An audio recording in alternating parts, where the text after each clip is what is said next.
Nah, kalau bicara idealnya untuk kolam ikan, kira-kira panjangnya harus berapa? Ini bicara ideal Iya, ya. iya. Sudah berapa proyek yang dikerjakan sama Kang Saryono? Lebih dari 100 titik kolam. Pengen bikin kolam ikan, tapi mereka kekhawatiran dengan satu hal yang ini, Budget. masalah budget. Ya. Ya. Kalau untuk di Kang Saryono, perhitungannya itu kira-kira gimana?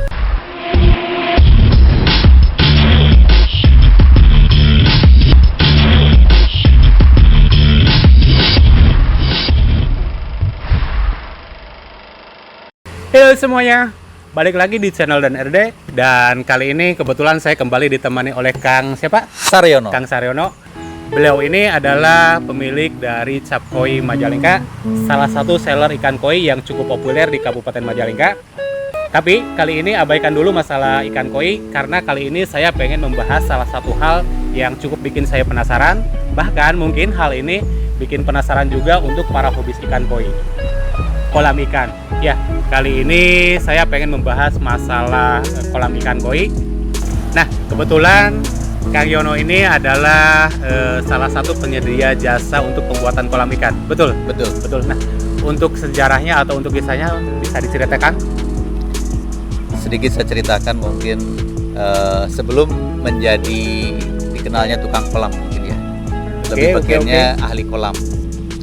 Tapi berani menyebut ahli kolam itu setelah kita berhasil mungkin beberapa kolam yang sudah kita tangani, uji coba dulu lah tepatnya.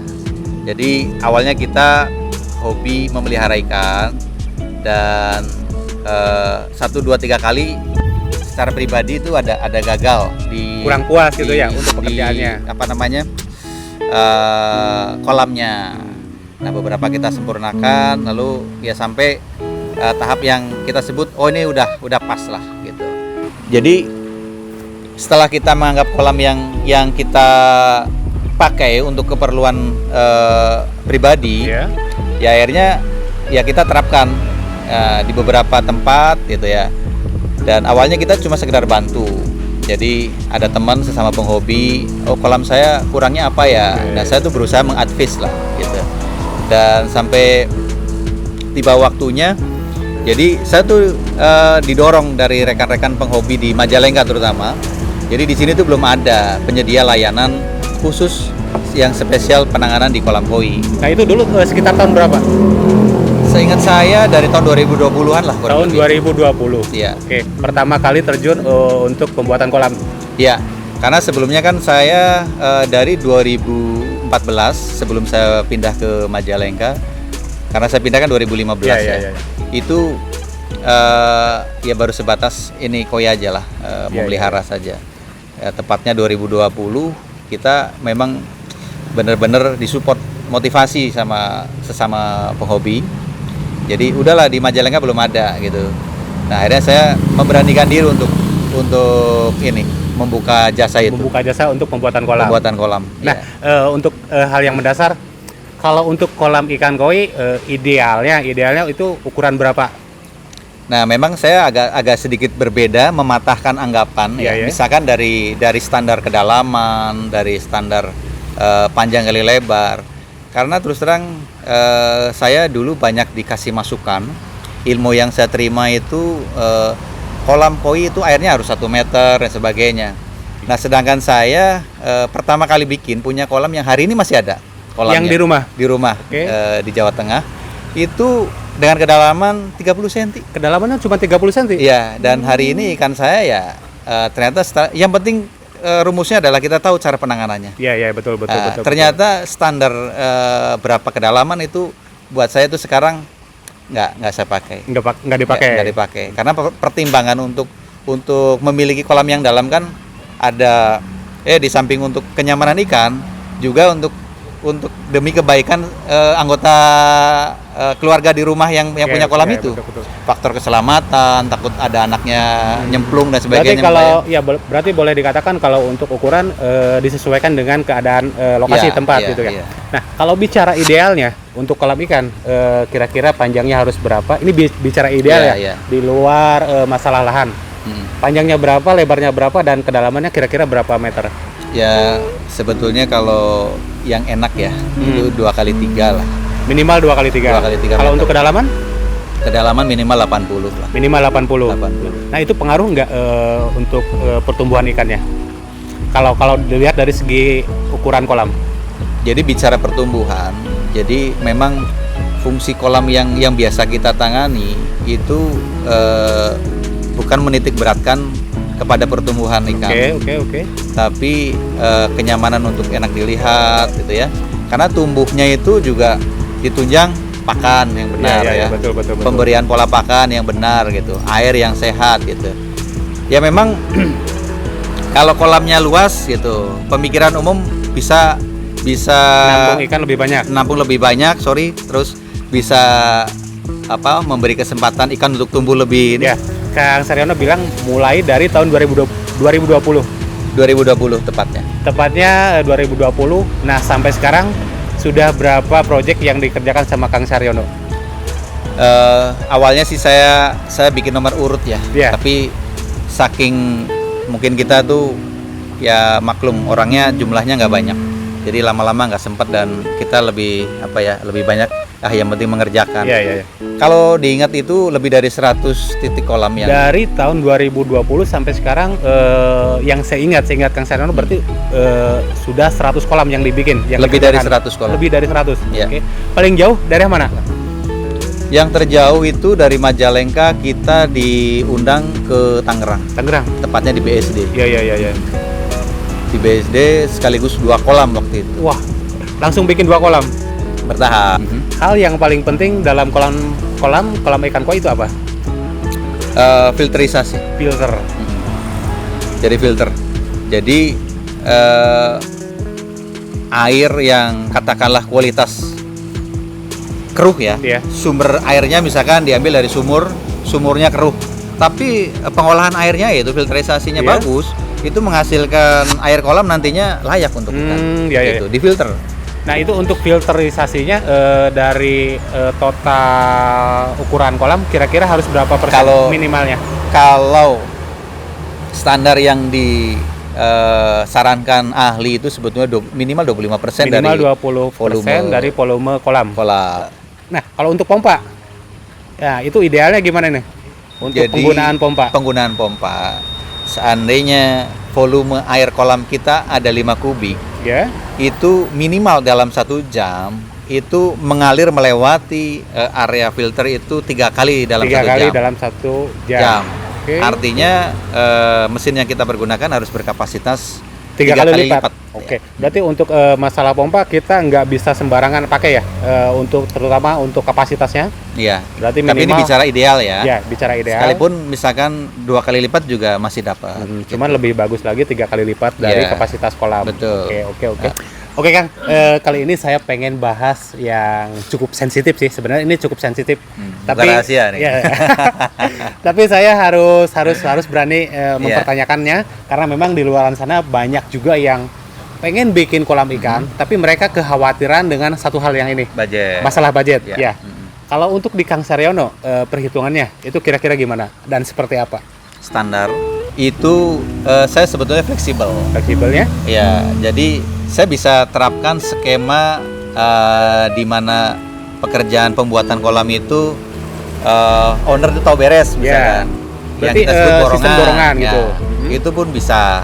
Atau kita dikasih kesempatan rimbes nota. Jadi kita klaim nota berapa kita menghabiskan belanja bahan, lalu bayar upah kerja berapa. Hanya itu nanti saya akan tambahkan untuk jasa fee kontraktornya. Oke. Nah, selain itu ini aja keikhlasan owner. Keikhlasan owner. Kalau puas ya mungkin dia akan ngasih gift ya. Enggak, soalnya gini Kang, soalnya banyak juga sih di luar sana yang membuka jasa untuk pembuatan kolam. Betul. Kalau perhitungannya mereka itu menerapkan sistem perkubikasi. Oh ya. Per sistem kubikasi. Nah, untuk saya juga bisa terapkan itu. Bisa. Dan pernah memang juga beberapa kali saya terapkan. Bahkan seringnya memang kubikasi. Jadi saya hitungnya kubikasi, 1 kubik itu saya bandrol dengan angka 4 juta per kubik. Per kubikasi dengan budget 4 juta. 4 juta. Tapi itu bukan kubikasi air ya. Bukan kubikasi air, Tapi kubikasi volume panjang kali lebar kali ini ketinggian. oh, berarti kubikasi keseluruhan kolam. Iya, iya. Kubikasi Badan yang kita hitung. badan kolam ya. Badan kolam. Per satu kubiknya Tadi tuh? dari 4 jutaan kurang lebih, kurang lebih 4 juta. tapi tergantung volume. Hmm. Seandainya volume kurang dari 2 kubik, ya saya harus ajukan agak lebih tinggi lagi, Ya. lebih dari 4 juta gitu. Karena kalau kita hitung cuma kalkulasinya dihitung volume cuma 1,5 kubik, Tanggung juga ukurannya. iya, tapi jumlah biaya yang saya keluarkan kurang lebih akan habis 10 jutaan. Iya. Betul, Sehingga betul, kan betul. kalau kita hitung 1,5 kali 4 juta, nah itu kan ketemunya nggak sampai 10 juta. betul. Nah, saya udah hampir hafal betul. Jadi kalau bikin kolam ukuran misalkan 2 kali 1,5 itu habis berapa gitu. 9 sampai 10 juta habis lah. Karena dari saya itu kan bukan hanya biaya bikinnya, tapi material filternya. Iya, betul. Terus Berarti itu udah mesinnya. include termasuk media filter sama mesin. Ya, sampai tahapan di mana kolam mau diisi ikan. Pokoknya harga segitu, harga 4 juta per kubik itu Oke. ini standar lah, Garansi nggak? garansi. Garansi. Garansi. Garansinya kira-kira berapa lama? Untuk 1 tahun kita 1 tahun. ini. Nah, misalkan berarti ada kerusakan ataupun ada kebocoran dari pihak Sapkoi ya siap untuk menangani. siap, Oke.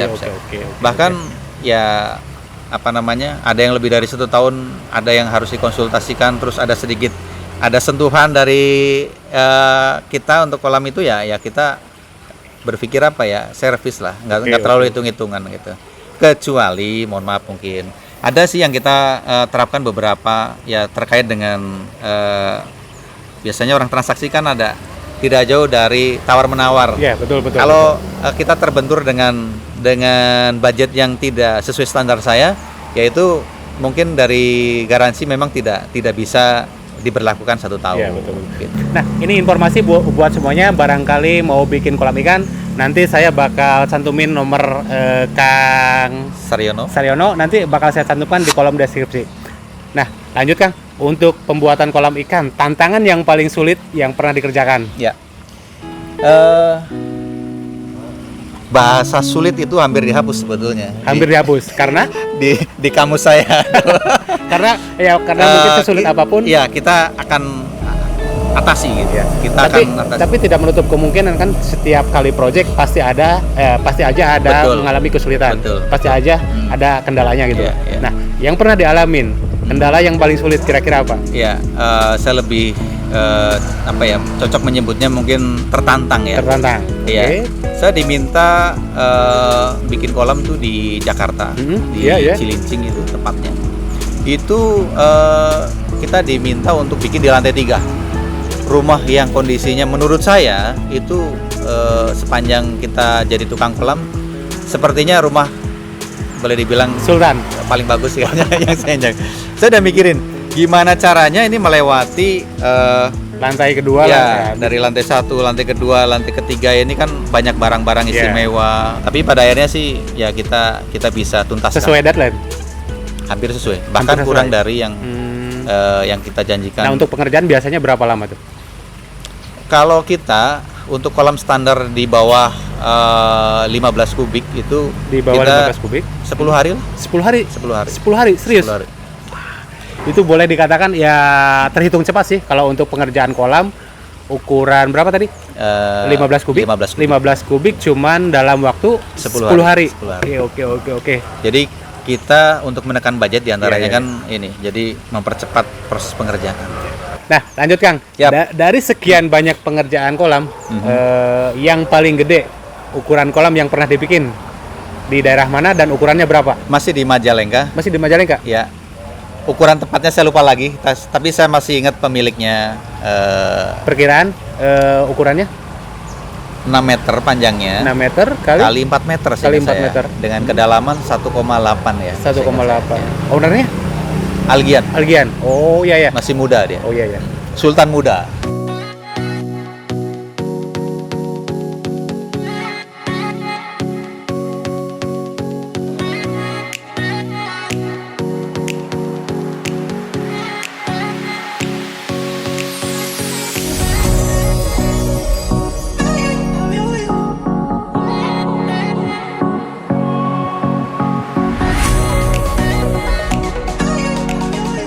Kalau untuk bak chamber, minimalnya yang dipakai kira-kira standarnya harus berapa chamber?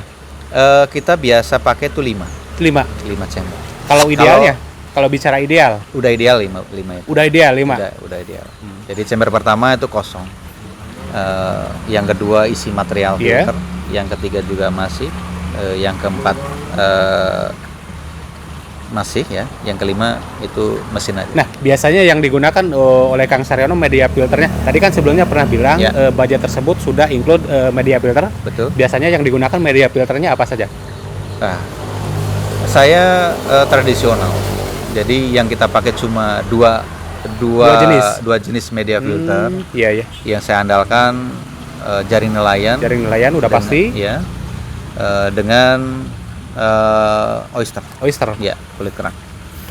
Nah, selain itu Kang, media filter yang digunakan Cuma itu aja. cuman Iya. dua jenis. Nah, Dua jenis. kenapa nggak memakai media filter yang lainnya? Ya. Jadi saya sering menerima masukan dan bahkan dari pakar-pakar koi yang Iya, ya. jauh lebih senior dari saya. Jadi bukan saya tidak mau menggunakan lebih dari 2 sebetulnya, tapi karena kita sudah beberapa kali mencoba. Kolam pertama Iya, kali iya, saya iya. itu saya mengikuti pola-pola yang memang sangat direkomendasikan. Di antaranya pakai Jetman, Iya. terus biobol untuk rumah bakterinya itu ya. Tapi justru saya kaget melihat kolam teman saya, tepatnya di Jawa Tengah di Purwokerto itu. Iya. Itu membawa apa ya, ilmu buat saya menurut saya.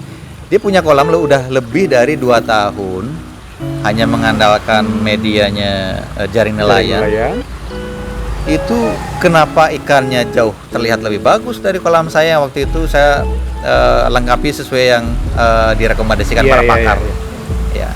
Jadi saya pikir apa bedanya gitu. Kalau ternyata hasilnya jadi lebih ke inilah bukti. Iya, iya.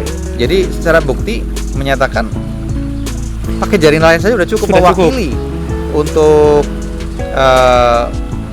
filter biologis dan filter mekanis Iya. gitu. Karena memang pada dasarnya sih kalau untuk jaring nelayan sama jetmet sebenarnya tidak jauh berbeda. Fungsinya ya. Kalau dilihat dari Nah, bahan ya, iya, iya. kalau dilihat dari bahan tidak jauh berbeda. Mereka terbuat Sama-sama dari, dari sintetis ya. sintetis juga ya. Cuman beda kemasan aja, beda Iya. bentuknya saja gitu ya. Betul masuk akal juga sih. Jadi kalau mungkin ya ini orang bodoh lah saya. Itu kan kalau kita bicara untuk mekanis ya, Iya, itu kan air membawa kotoran nanti terperangkap di jaring itu. iya betul. Secara mekanis fungsi mekanis terwakili nggak? Ya terwakili. Nah, terwakili. Setelah terperangkap di situ, mungkin nggak bakteri yang apa namanya? Bakteri pengurai. Ya bakteri pengurai juga ikut tinggal di situ. Ya. Jadi Patut. ya bagi saya kayaknya antara mekanis dan Biologis? juga dua fungsi yang di tempat yang sama. Iya bisa. betul Bisa jadi gitu. Ya mungkin awalnya jaring nelayan sebagai media mekanis Ya. dan akhirnya setelah beberapa lama menjadi media biologis. Biologis. Ya masuk akal juga sih. Masuk akal. Ya betul.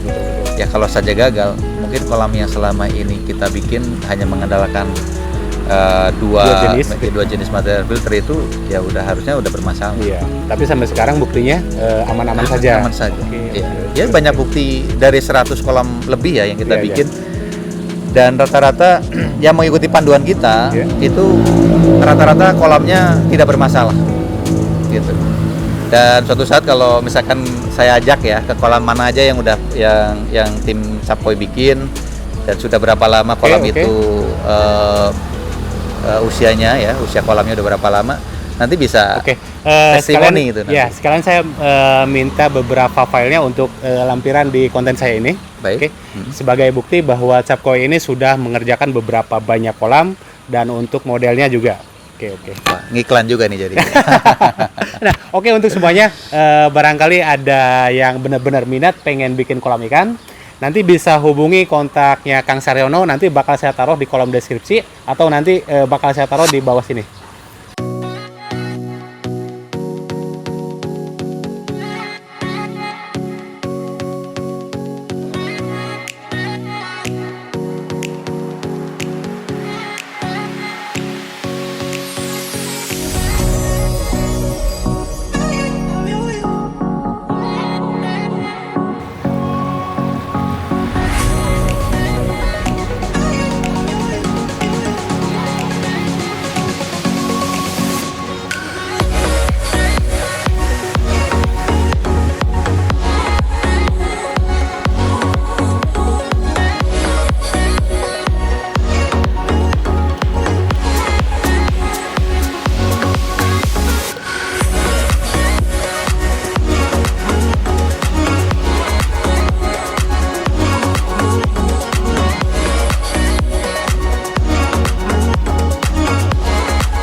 Oke Kang, sebelum closing, barangkali ada pesan-pesan yang pengen disampaikan untuk yang mau bikin kolam?